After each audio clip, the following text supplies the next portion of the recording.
என்னது இது? ஹெலிகாப்டர்.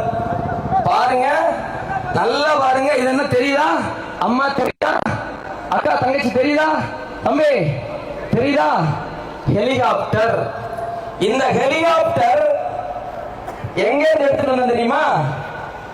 நம்ம சட்டமன்ற உறுப்பினர் ராஜேஷ்குமார் அவர்கள் கொண்டு வந்தார் இல்லையா ஹெலிகாப்டர் தளம். அந்த ஹெலிகாப்டர் தளத்துல இருந்து எடுத்துட்டு வந்தேன். சத்தியமா அங்கிருந்து எடுத்துட்டு வந்தேன். நீங்க நம்பித்தான் ஆகணும். நீங்க நம்பித்தான் ஆகணும். வேற வழி இல்ல. தம்பி, ஹெலிகாப்டர் உங்க கையில இருக்கு. அந்த ஹெலிகாப்டர் தளம் எங்க இருக்குன்னு நீங்க என்கிட்ட கேட்கக்கூடாது. என்கிட்ட கேட்கக்கூடாது. நானும் தேடி தேடி பார்த்தேன். பேரசூட் எல்லாம் எடுத்துட்டு மேல போய் தேடி பார்த்தேன். மேல எங்கேயாவது ஹெலிகாப்டர் தளம் வச்சிருப்பாங்களோன்னு காணல.